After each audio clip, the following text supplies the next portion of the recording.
Assalamualaikum warahmatullahi wabarakatuh. Kemarin ada sebuah acara yaitu santunan anak-anak yatim, di mana saya menjelaskan tentang beberapa hal yang saya kira perlu untuk kita pahami bersama mengenai anak yatim dan fadilah atau keutamaan kita menanggung atau memelihara anak yatim. Di video itu saya menjelaskan beberapa hal, terutama hal yang berkaitan dengan salah kaprah di masyarakat mengenai definisi anak yatim, sehingga kadang-kadang sudah dewasa masih menganggap dirinya yatim. Atau juga salah kaprah mengenai yang menanggung anak yatim itu haruslah dari di luar keluarga orang tersebut, sehingga yang disebut kafil atau orang yang menanggung anak yatim itu sebenarnya juga bisa adalah ibunya sendiri ketika memang ayahnya meninggal, sehingga ibu itu merawat anak yatim tersebut seorang diri. Maka hal itu juga mendapatkan fadilah yang sangat besar dari Allah Subhanahu wa taala. Simak video lengkapnya di ulasan saya di video berikut ini. Selamat menyaksikan. Wassalatu wassalamu ala asyrafil anbiya'i sayyidina wa maulana Muhammadin wa ala alihi wa ashabihi ajma'in. Rabbi shrah li sadri wa yassir li amri wahlul 'uqdatam min lisani yafqahu qawli. Rabbi yassir wa la tu'assir wa tammim bil khair. Amma ba'd. Yang saya hormati para kiai, para bunyai, para ustaz, para sepuh, wabil khusus hadir Kiai Arifin dan Bunyai Rahman, dan juga ibunya yang lain yang tidak bisa saya sampaikan, tidak bisa saya sebut satu-satu namanya. Alhamdulillah Rabbil Alamin. Juga yang saya hormati tuan rumah, yaitu Haji Lutfi Rahman sekeluarga, yang sebenarnya saya sendiri ini adalah orang dalam, jadi undangan memang agak jauh. Saya diundang dari Jember, di tempatnya, tapi setiap minggu saya pulang ke sini, saya sambang orang tua saya. Jadi karena diminta untuk menyampaikan sesuatu, ikhtiroman wa imtisalan bil amril walid, saya memberanikan diri untuk menyampaikan apa yang sudah diperintahkan dari saya. Puji syukur pada Allah Subhanahu wa taala, kita masih diberikan kesempatan berkumpul di tempat ini. Tadi sudah dimulai dengan zikir, dimulai dengan salawat kepada Nabi Muhammad SAW, yang nanti akan dilanjutkan dengan pemberian santunan kepada adik-adik kita. Jadi sekarang di tempat ini berkumpul kebaikan di atas kebaikan. Jadi kita berkumpul berzikir kepada Allah, salawat kepada Nabi Muhammad, dilanjutkan dengan santunan. Maka ini kita sekarang berkumpul dalam rangka kebaikan yang sangat banyak. Salawat dan salam semoga tetap tercurahkan kepada baginda Nabi Muhammad SAW. Beliaulah yang nanti di padang mahsyar ketika manusia semuanya kepanasan, tidak tahu kemana, penghitungan belum dimulai, yang kemudian beliau mengatakan ketika syafaat itu dicari, beliau mengatakan analah, akulah pemberi syafaat itu. Baik, pada kesempatan kali ini kita berkumpul untuk memberikan santunan kepada adik-adik kita, yang kemudian menjadi hadis yang sangat kita kenal dalam santunan anak yatim adalah sabda Rasulullah SAW, ana wa kafirul yatim kahataini fil jannah, atau dalam riwayat yang lain, ana wa kafirul yatim hakadha fil jannah. Kemudian beliau mengisyaratkan kepada dua telunjuknya, telunjuk kemudian jari tengahnya seperti ini yang beliau contohkan. Beliau mengatakan, aku dan orang yang kemudian memberikan santunan atau menanggung kafil anak yatim, nanti di surga akan sangat dekat posisinya. Saking dekatnya posisi tersebut, Nabi Muhammad SAW memberikan isyarat antara telunjuk dan jari tengah. Ini posisi yang sangat dekat. Siapa kita ibu-ibu sekalian yang kemudian punya amalan yang kita lakukan bisa dekat kepada Nabi Muhammad SAW. Nabi Muhammad itu Sayyidul Anbiya wal Mursalin. Kalau bukan karena Nabi Muhammad, tidak diciptakan dunia ini. Laulaka Muhammad ma khalaqtul aflaq. Jadi siapa kita kemudian hanya dengan satu amalan nanti di surga kita akan berkumpul bersama Nabi Muhammad SAW. Nah, maka rahasia besar terdapat dalam santunan atau ketika kita menanggung anak yatim ini. Kita akan jelaskan hal ini kenapa kemudian memberikan bantuan kepada anak yatim itu menjadikan kita di surga nanti sedekat itu dengan Rasulullah SAW. Karena di surga ini nantinya ibu-ibu ada seperti jenjangnya, ada martabatnya. Kalau orang awam kemudian dia hanya masuk Islam, hanya nyebut la ilaha illallah, mungkin dia hanya berada di surga paling rendah. Kemudian orang-orang yang kemudian ibadahnya di masjid, dia mungkin berada di atasnya itu. Orang-orang yang kemudian dia alim, ulama, siddiqin, berada di atasnya lagi. Para nabi berada di atasnya lagi. Dan di puncak semua itu di surga nantinya adalah Nabi Muhammad SAW. Ini kita dijanjikan oleh Rasulullah. Kalau kita menanggung anak yatim, posisi kita dekat dengan beliau, bertetangga dengan beliau. Siapa yang tidak mau bertetangga dengan Rasulullah? Angkat tangan. Mau semua ibu-ibu ya? Mau semua. Makanya alhamdulillah kita akan belajar kenapa kemudian menyantuni anak yatim ini membuat kita sedekat itu dengan Rasulullah SAW. Yang pertama, kita pelajari dulu apa itu yatim atau anak yatim.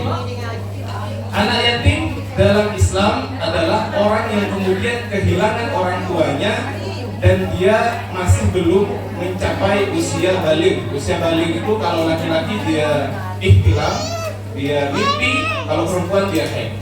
Itu definisinya anak yatim. Walaupun ulama berbeda pendapat, apakah kemudian batasan yatim itu sampai kapan? Apakah sampai menikah atau sampai kapan? Maka ulama di sini berbeda pendapat. Ada yang mengatakan yatim itu akan hilang ketika dia sudah menjadi orang dewasa yang mandiri. Makanya ketika acara seperti ini saya sering dengar ibu-ibu yang di dapur itu gurauannya begini. Engkau kan yatim dia, engkau kan yatim dia. Nah, itu sering, pasti saya dengar setiap tahun. Kira-kira 2 kali di rumah ibu ini semuanya mengaku yatim. Engkau kan yatim dia, tidak tahu. Itu karena kurang kasih sayang atau mau dapat bingkisan juga, saya tidak tahu. Jadi semuanya mengaku yatim. Tapi ketahuilah, yatim itu akan hilang ketika Anda sudah mandiri, orang sudah bisa mencari nafkah sendiri atau dia ditanggung oleh suaminya, maka keyatimannya akan hilang. Atau dia sudah bisa mengurus dirinya sendiri, akalnya sudah maju. Maka sejak saat ini para panitia tidak boleh lagi mengaku-ngaku sebagai anak yatim, karena anak yatim khusus yang belum balik atau belum mandiri. Baik, itu definisi yatim. Kemudian yang kedua, definisi kafilul yatim. Ya, ini sambil dibagi makanannya ya. Ya, silakan dibagi dahulu. Monggo sambil dinikmati. Ini repotnya kalau ceramah sambil pembagian makanan di atas ceramah.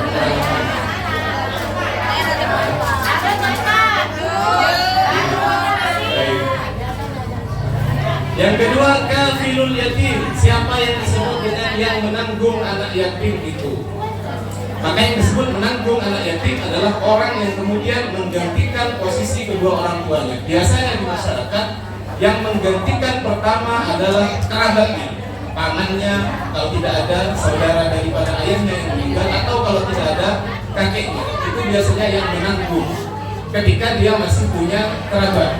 Maka itulah yang disebut kafilul yatim. Ada sebuah cerita Rasulullah SAW pernah menceritakan sesuatu yang mengagetkan bagi kita semua. Kata Rasulullah, pintu surga tidak akan dibuka kecuali aku membukanya pertama kali. Jadi yang masuk ke surga itu pertama adalah Rasulullah.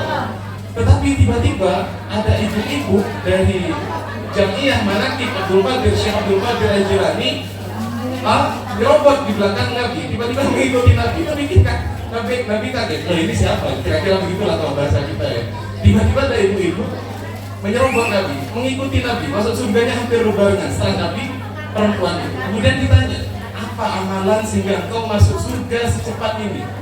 Dijawab oleh ibu itu, saya masuk ke surga ini ya Rasulullah, saya ini seorang janda yang kemudian saya merawat anak saya sendiri. Ahlan wa sahlan bikum Ustaz. Dia seorang janda yang kemudian merawat anaknya yang ditinggal meninggal oleh ayahnya sendirian, sehingga apa yang dia lakukan itu membuat derajatnya tinggi. Jadi ana wa kafilul yatim kahataini fi jannah, maksudnya itu bisa bermakna dua. Yang pertama adalah maknanya bersama Rasulullah di derajat yang tinggi, ataupun ketika masuk surga berbarengan dengan baginda Nabi besar Muhammad sallallahu alaihi wasallam. Itu sudah kita paham siapa yang dimaksud dengan kafilul yatim ataupun yatim sendiri. Adapun orang-orang yang kemudian orang tuanya meninggal dunia dan tidak diketahui nasabnya, semisal di zaman sekarang ini banyak kejadian seperti tabrakan ataupun kereta yang tabrakan ataupun pesawat yang tabrakan, maka anak-anak yang demikian ini hukumnya dia lebih daripada anak yatim. Kenapa? Selain dia kehilangan orang tuanya, nasabnya tidak tahu, tidak ada orang yang menanggung. Baik, itu adalah yatim dan kafilul yatim. Yang terakhir dari saya adalah fadilah. Fadilah apa yang akan kita dapatkan ketika kita menanggung daripada anak yatim. Fadilah yang pertama yang sudah saya sebutkan tadi adalah membersamai Rasulullah Shallallahu Alaihi Wasallam. Dan ini fadilah yang tidak ada kelebihan di atasnya. Apa yang kita inginkan? Siapa kita dan siapa Rasulullah Shallallahu Alaihi Wasallam, sehingga kita bisa membersamai Nabi Muhammad Shallallahu Alaihi Wasallam. Ini yang pertama. Yang kedua, akan dijadikan ketika kita menanggung orang lain. Ada pepatah dalam bahasa Arab yang mengatakan karena tadinu tudan, sebagaimana engkau melakukan seperti itu engkau akan dibalas. Ini kita tidak berbicara anak turun kita akan selamat daripada keyatiman. Kita tidak tahu apa yang akan terjadi dengan kita tidak tahu. Kalau kita memelihara anak yatim sekarang, siapa tahu nanti dari anak turun kita akan menjadi yatim. Alhamdulillah kembali, kita tidak ingin itu, tapi akan ada orang yang membantunya. Jadi di dunia ini apa yang kita lakukan dunia akan dibalas oleh Allah Subhanahu wa Ta'ala. Balasan bagi orang yang menanggung anak yatim itu terdapat baik di dunia ataupun di akhirat. Di dunia yang paling penting adalah menanggung anak yatim bisa menghilangkan keras daripada hati. Ini kira-kira kerasnya hati ini semua kita mengalaminya. Kerasnya hati itu bagaimana? Kita tidak lagi merasakan nikmatnya ibadah yang kita lakukan. Kita tidak tersentuh ketika ada mau'idhah hasanah. Kalau ada mau'idhah hasanah, masuk kanan, keluar kiri. Itu tandanya sudah agak keras hatinya. Makanya disunahkan atau kita sangat dianjurkan ketika ingin melembutkan hati kita ini, sedikit-sedikit gampang nangis, ingat Allah gampang nangis, ingat orang soleh gampang nangis.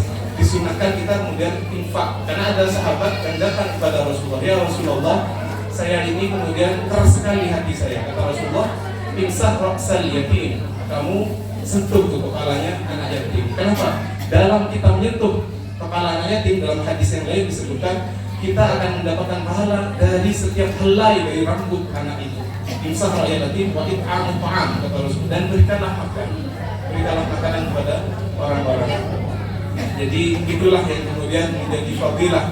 Bagaimana hati kita nanti tidak menjadi keras. Hati keras ini menjadi problem saya kira bagi semua orang sekarang. Maka kita mudah-mudahan yang sudah dilakukan sekarang, yang menyumbat sekarang ini bisa ditingkatkan lagi. Jadi jangan berpuas diri. Kalau bisa seperti yang dilakukan oleh orang-orang yang baik, dia menanggung anak yatim full keseluruhan, atau kalau nggak mampu sebagian. Karena dengan yang sebagian itu mudah-mudahan kita nanti bisa kemudian menanggung daripada anak yatim. Alhamdulillahirabbil alamin. Saya kira itu yang bisa saya sampaikan. Wa syukran jazilan ala semua orang yang sudah berkontribusi dalam acara ini.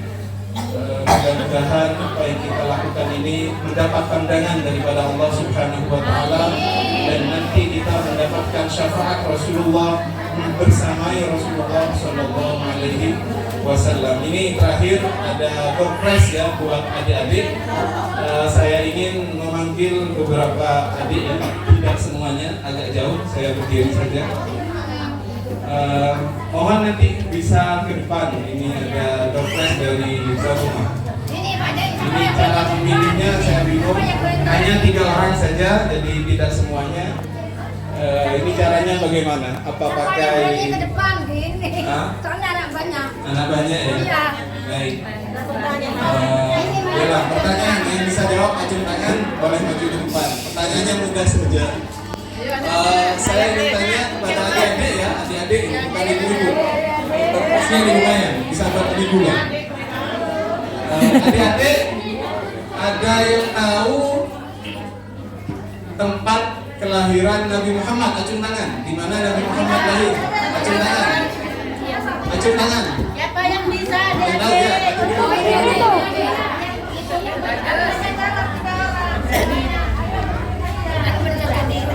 Karena 3 orang duduk dulu ya. 1. Yang kedua, pertanyaannya gampang. Siapa yang tahu 5 rukun Islam? Acung tangan. Ya,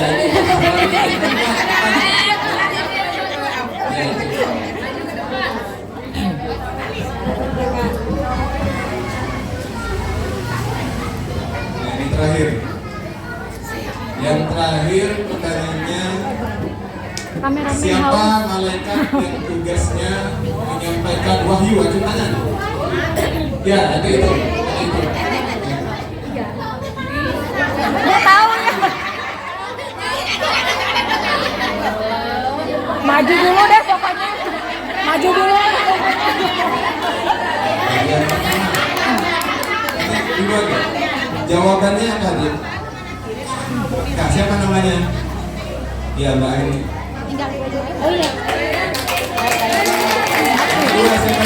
Sini dulu. Barang-barang nanti pulang dulu. Yang kedua tadi. Jawabannya apa?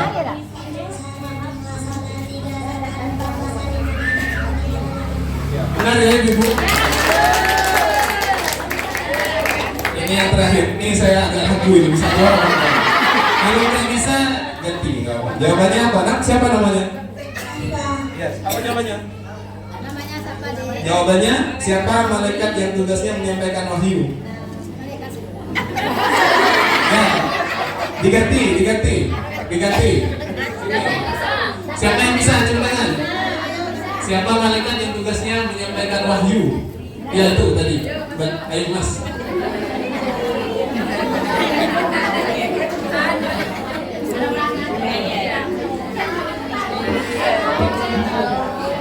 Kasihan.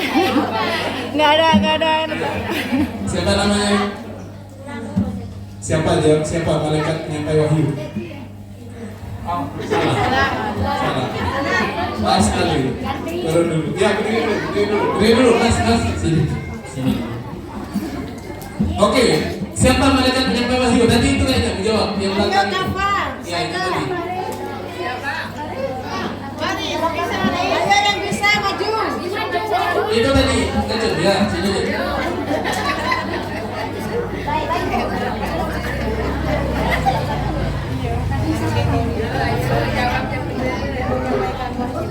Siapa? Ini. Apa jawabannya? Betul. Saya butuh. Mana? Ini yang enggak dapat karena sudah maju jadi enggak masih. Kurang satu. Ini tampak menghadap. Ini Ya. Ya, sudah dapat semua, terima kasih.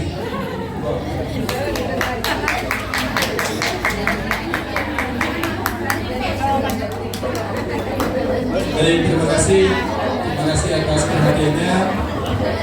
Yang belum dapat, jangan bersedih karena nanti dapat semuanya ya di akhir, pasti dapat semuanya. Baik, saya akhiri. Wassalamualaikum warahmatullahi wabarakatuh.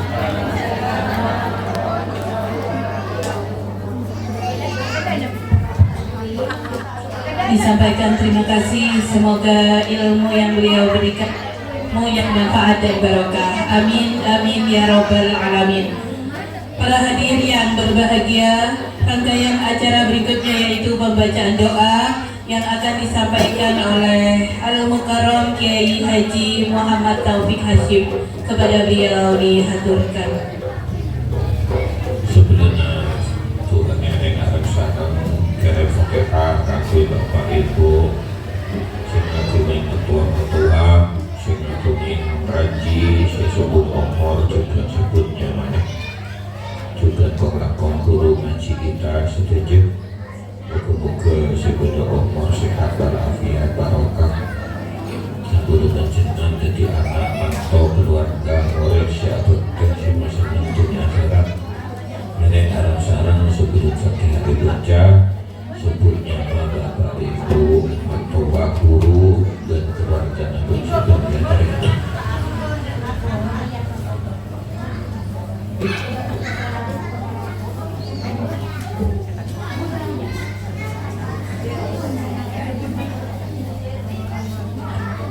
Al-Fatihah.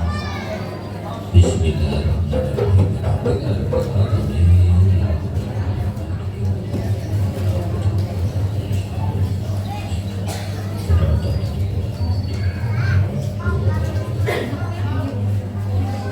Amin. Alhamdulillah. Amin. Allahumma shalli wa sallim wa barik ala asyrafil mursalin sayyidina Muhammad.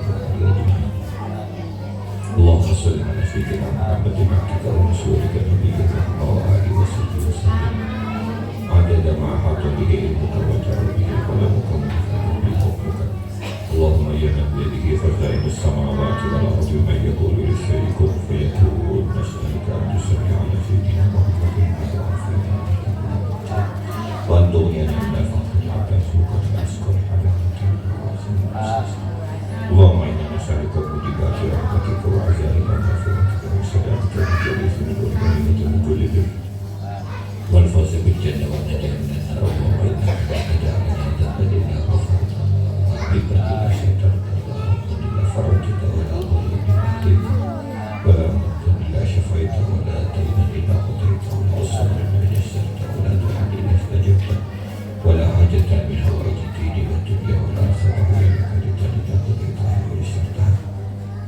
ربنا هب لنا من أزواجنا وذرياتنا قرة أعين واجعلنا للمتقين إماما. ربنا اغفر لنا ولإخواننا الذين سبقونا بالإيمان ولا تجعل في قلوبنا غلا للذين آمنوا ربنا إنك رؤوف رحيم. ربنا أصلح ذات بيننا وأصلح بين قلوبنا واهدنا سبل السلام ونجنا من الظلمات إلى النور يا ذا القوة القاهر واصلحنا أصلحنا أمور الدنيا والآخرة.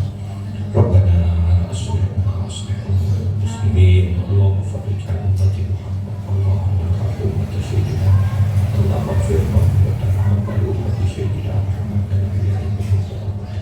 ربنا هب لنا من أزواجنا وذرياتنا قرة أعين واجعلنا للمتقين إماما. ربنا آتنا في الدنيا حسنة وفي الآخرة حسنة وقنا عذاب النار. ربنا اجعل جمعنا هذا معصوما وتفرقنا بعده تفرقا معصوما ولا تجعل فينا ولا منا ولا معنا شقيا ولا محروما. سبحان ربك رب العزة عما يصفون وسلام على المرسلين والحمد لله رب العالمين. الفاتحة.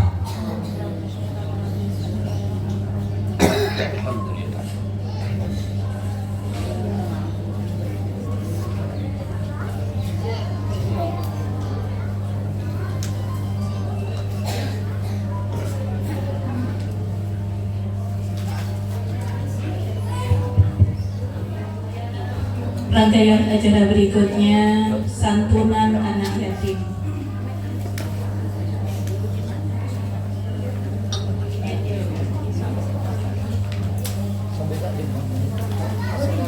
Kepada anak-anak dimohon di depan sini.